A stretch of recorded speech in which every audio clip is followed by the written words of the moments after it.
Benvenuti in Community FVG, un viaggio nei territori del Friuli Venezia Giulia.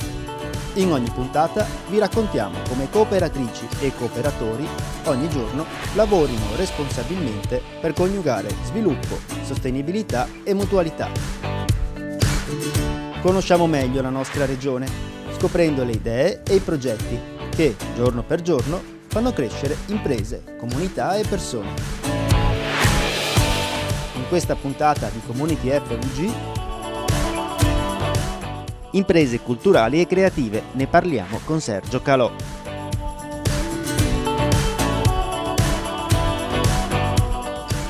Cooperative sociali in assemblea.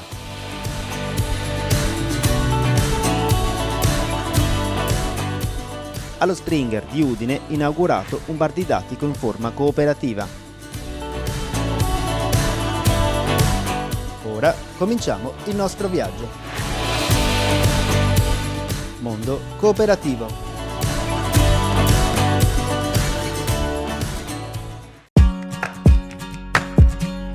La nostra cooperativa Ecotema nasce nel 1988 e all'inizio ci occupavamo di fare monitoraggio della qualità dell'aria utilizzando i licheni.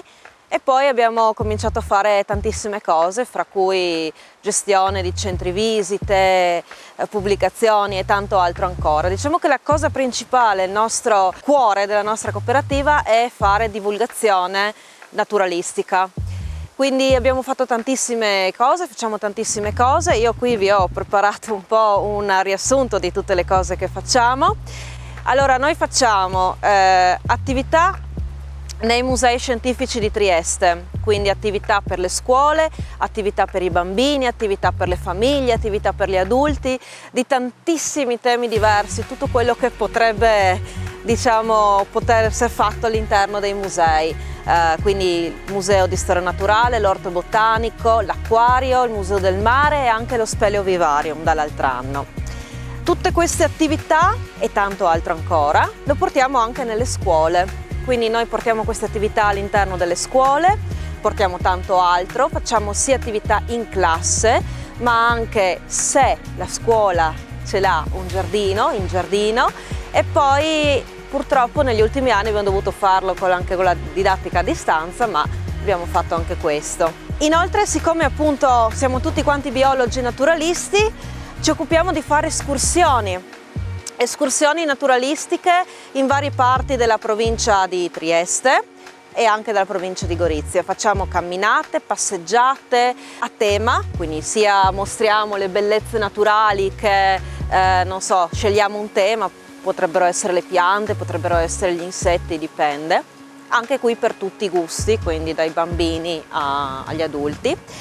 E l'altro anno purtroppo siamo stati tutti quanti chiusi in casa, quindi le attività in presenza non abbiamo potuto farle e quindi abbiamo cominciato a fare dei corsi online dedicati ad aspetti naturalistici ed è stato molto bello perché abbiamo avuto un gran riscontro, perché d'altra parte le attività in presenza le facciamo con le persone della regione, perché chiaramente un'escursione partecipano le persone della regione o un'attività didattica partecipano le scuole della regione.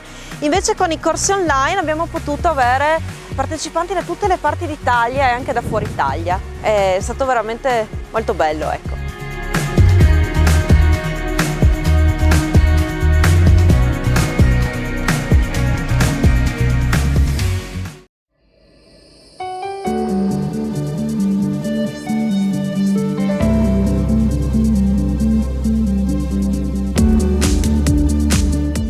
Luca Fontana è stato riconfermato per un nuovo quadriennio alla presidenza di Confcooperative Federsolidarietà FVG. La nomina è stata approvata all'unanimità dall'Assemblea delle Cooperative delle Federazioni di Settore, riunitasi a Zugliano, che rappresenta le cooperative sociali del Friuli Venezia Giulia, associate alla centrale Confcooperative. Un comparto rappresentato da 154 imprese con 7.800 soci e 8.439 addetti. Il numero di cooperative, quasi raddoppiato in 10 anni, si è consolidato nell'ultimo triennio, durante il quale hanno ripreso a crescere i dati relativi a fatturato e addetti. Dal 2005 a oggi il settore ha visto aumentare il numero delle cooperative, da 109 a 154, mentre il fatturato aggregato da 97,2 milioni di euro ai 263 milioni attuali. Le cooperative, ha detto Luca Fontana, negli anni si sono organizzate per rispondere ai bisogni presenti ed emergenti della popolazione. È stato inaugurato all'Istituto Bonaldo Springer di Udine il bar Sottobanco, il bar didattico cooperativo progettato e gestito dagli stessi studenti della scuola udinese.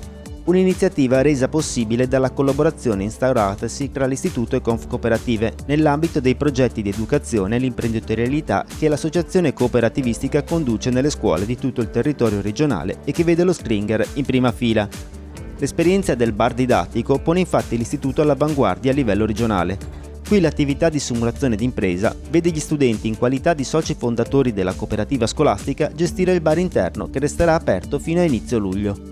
L'impegno di Confcooperative nelle scuole del Friuli Venezia Giulia è significativo con 5.000 studenti coinvolti nell'ultimo anno scolastico. L'attività del nostro settore educazione cooperativa cresce di anno in anno e testimonia una partnership con il mondo scolastico regionale che, per noi, è fondamentale per dinamismo e competitività regionale e allo stesso tempo diffondere un modello di fare impresa sostenibile, democratico e che trova la propria radice nel legame con il territorio e nelle relazioni sociali, ha commentato il segretario generale di Confcooperative Friuli Venezia Giulia, Nicola Gallois.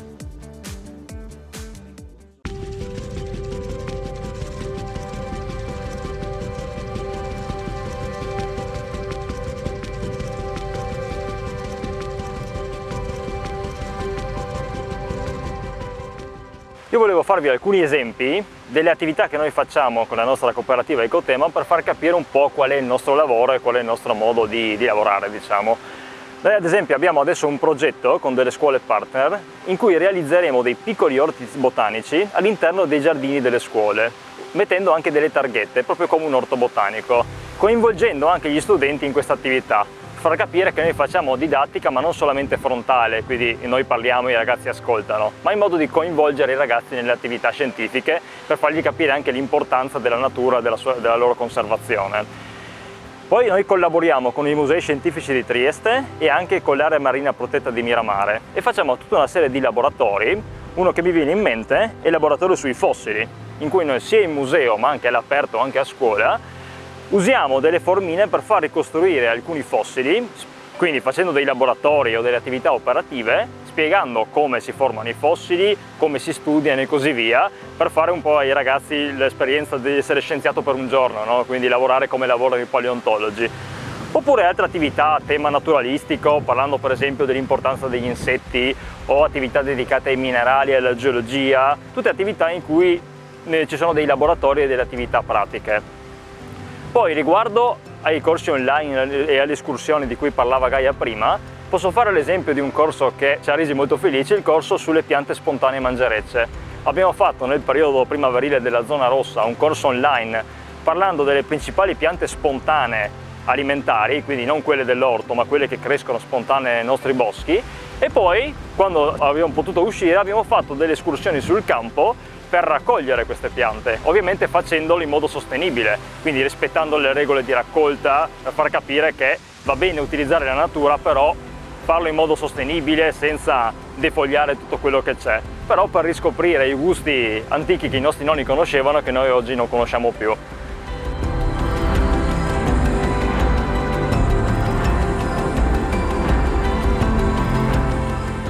Se vi interessa di più comunque riguardo alle nostre attività, abbiamo sia un sito che è ecotema.org, ma anche una pagina Facebook in cui potete trovare informazioni sulle attività che facciamo sia nei musei, sia con il WWF, sia in natura, sia come corsi online, e se vi interessa potete trovare tutta una serie di informazioni o anche scriverci se vi interessa qualcosa in particolare.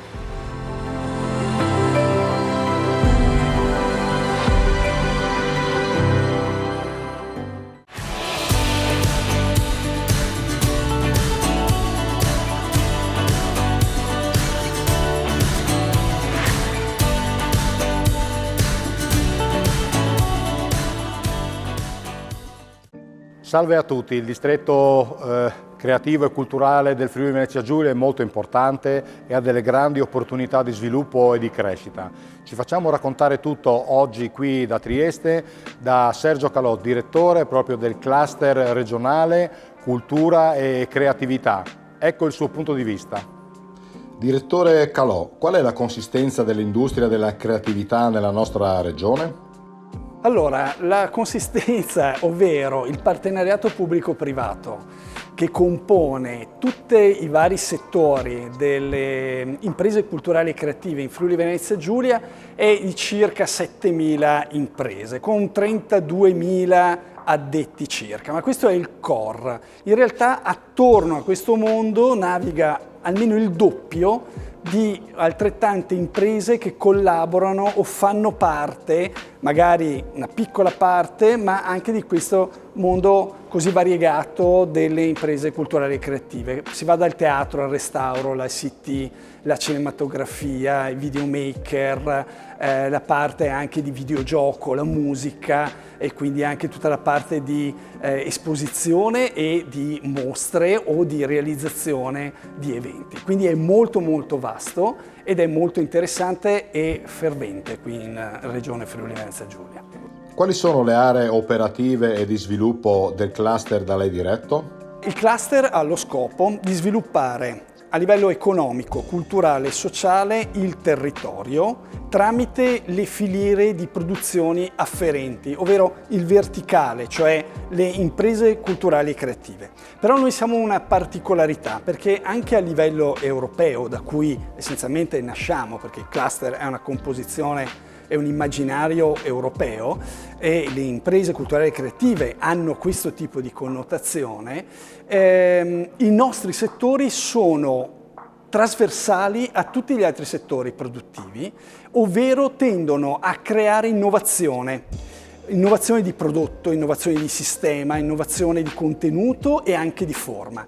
E di conseguenza abbiamo moltissime potenzialità a livello economico di sviluppo, proprio perché non solo tendiamo a reperire e a catalizzare attività all'interno dei nostri compartimenti, chiamiamoli così, quindi le imprese delle industrie culturali e creative con le imprese, le associazioni, tutta la parte appunto anche i musei, gli enti pubblici che lavorano e esistono in questo settore, ma anche con le imprese e i settori di altri attività produttive. Di conseguenza lo sviluppo economico, progettuale è molto vario perché può andare trasversalmente dalle biotecnologie alle nanotecnologie fino ad arrivare ai settori biomedicali piuttosto che quelli anche della nautica o del turismo. Quale ruolo può interpretare in questo contesto la cooperazione culturale? Proprio questa, di forte interazione fra vari settori dove la parte culturale e creativa aiuta a crescere la parte turistica e viceversa. È come se ci fosse una simbiosi dei sistemi dove uno non può esistere senza l'altro e questo è sempre più visto sia a livello strategico, non solo regionale, ma nazionale e soprattutto europeo. E ci sono dei fondi ad hoc per questa cosa. Direttore Calò, esistono delle opportunità finanziarie per far crescere ulteriormente il settore cultura e creatività della nostra regione?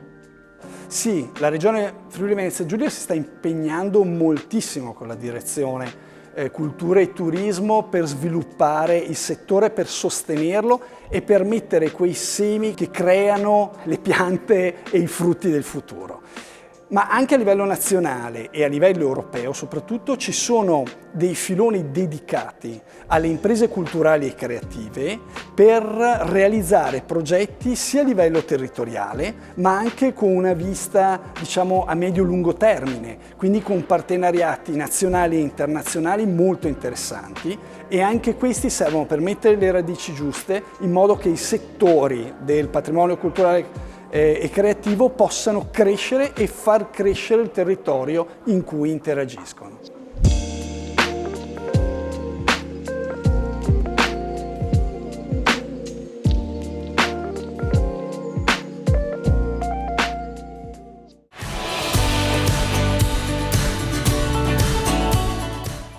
Fine della prima parte. Community FVG continua dopo la pubblicità.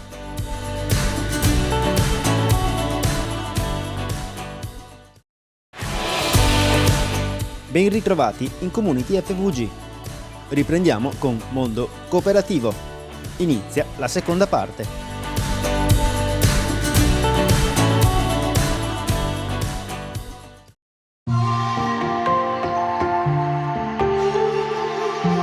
È con piacere e con orgoglio che posso dire che l'Istituto di Vigilanza e Sorveglianza Diurna Notturna nasce nel 1945, è una delle più antiche quindi del territorio nazionale e con orgoglio posso dire che è una delle più grandi della regione Friuli Venezia Giulia. Contiamo circa 250 dipendenti, operiamo da allora all'interno delle strutture portuali, allora magazzini generali storicamente, oggi ente porto, autorità portuale.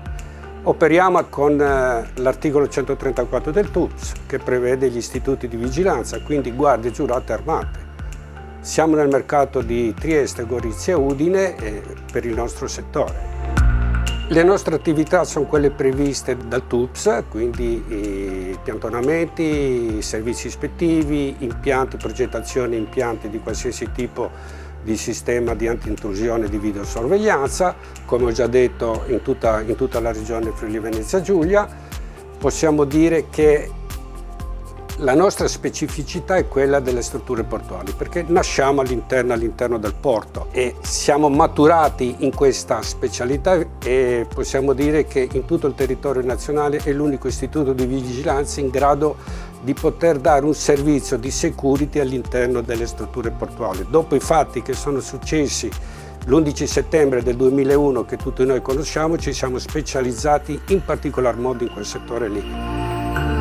Con grande orgoglio posso dire che controlliamo dal punto di vista della security tutto l'Alto Adriatico, da San Giorgio di Nogaro fino alla piattaforma logistica di Muggia, in particolar modo con il servizio di security, quindi è un particolare servizio che richiede una certa professionalità da parte delle guardie giurate attraverso dei corsi di specializzazione, il cosiddetto decreto ministeriale 154 che è stato recepito dalla Comunità Europea e poi dalla nazione Italia facente parte della Comunità Europea è denominato il decreto ministeriale 154. Questo ci permette di poter lavorare in materia di security. In poche parole, sostanzialmente qual è la nostra attività? La nostra attività è quella di controllare il bene pubblico e privato attraverso varie forme, che sono il piantonamento, le ispezioni notturne attraverso mezzi e attraverso macchine, controllo attraverso videosorveglianza, tutto dirottato alla nostra centrale operativa che custodisce, segue tutte quelle che sono le attività lavorative delle guardie giurate. Ci tengo a sottolineare un aspetto molto importante, è da allora, parlo dal 1960-70 che noi aderiamo al mondo delle cooperative, un mondo in cui c'è una forte aggregazione, una grande aggregazione nazionale dal quale ho ricevuto e ho dato tutto quello che è stato possibile in termini di collaborazione.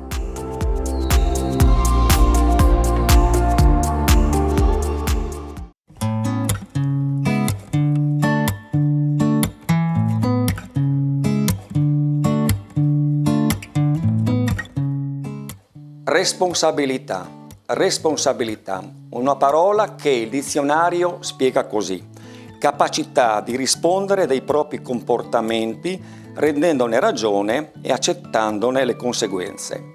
Allora mi piace fare riferimento a una guida che Unioncamere ha intitolato "Il lavoro non cade dal cielo" ed è rivolto ai ragazzi delle superiori.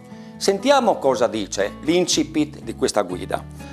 I circa 450.000 giovani che escono dalla scuola superiore hanno tre strade: l'università, i corsi professionali avanzati post diploma o entrare nel mondo del lavoro. È una scelta complessa e nulla può essere lasciato al caso. Non ci si può improvvisare. Ognuno, ecco la parola magica, è responsabile delle proprie azioni. E allora, come fare? Guardiamo in tre modi diversi. Guardiamo senza farci disorientare dalle difficoltà di ogni giorno.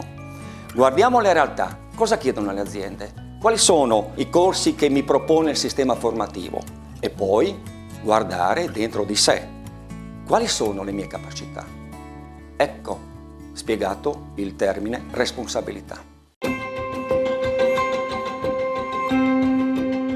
La corporativa sorveglianza diurna notturna è composta da circa 250 di personale, tra cui guardie giurate armate e addetti non armati, no?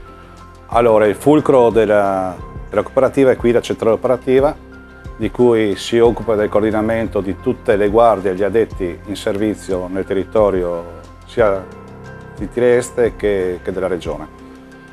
Il personale in pratica, in sostanza, controlla tutte le varie tipologie di servizio che noi offriamo ai nostri clienti, quindi che va dal piantonamento, dal pattugliamento, dai controlli da remoto tramite sistemi di videosorveglianza, l'intervento in caso di un probabile furto che può avvenire nelle varie abitazioni, nei vari magazzini, insomma tutti i clienti che fanno parte della sorveglianza diurna notturna. In particolare siamo specializzati nella port security. Nel 2009 è uscito un decreto ministeriale 154 in cui è previsto che in quegli ambiti specifici di navi passeggeri, come ad esempio la stazione marittima, che credo tutta la cittadinanza di Trieste è a conoscenza, operino guardie giurate. Ma non le classiche guardie giurate che devono avere ovviamente il decreto, ma devono essere specializzate, devono fare un corso di 40 ore con un ente certificato e devono passare un esame della commissione nominata dal prefetto, in cui fanno parte le varie autorità. Passando questo esame hanno un titolo, appunto il decreto ministeriale 154, che consente loro di operare alla stazione marittima o ai termini, per esempio adesso a Falcone, che ci sono le navi da crociera, no? E la nostra formazione nel tempo è sempre migliorata, ci siamo adeguati ai corsi di primo soccorso, antincendio, ovviamente i corsi obbligatori, e tutto questo ha fatto modo che noi crescessimo come guardie giurate, come addetti, come tutto il personale della sorveglianza diurna notturna, specialmente negli ultimi 10 anni. Questo ha fatto sì anche che ci siamo certificati ad altre norme. La obbligatoria è la 9001 sulla qualità, sulla soddisfazione del cliente, poi è venuta obbligatoria anche il 10891, una certificazione per gli istituti di vigilanza. Noi abbiamo ritenuto opportuno di migliorare la nostra formazione, ci siamo certificati anche per l'ambiente, la 14001, e per la sicurezza e salute sul posto di lavoro, e l'altro anno ci siamo certificati alla SA 8000, che è la responsabilità sociale per gli addetti. La formazione è continua sia per i nostri soci che per dare la soddisfazione al cliente e per professionalizzare i nostri operatori.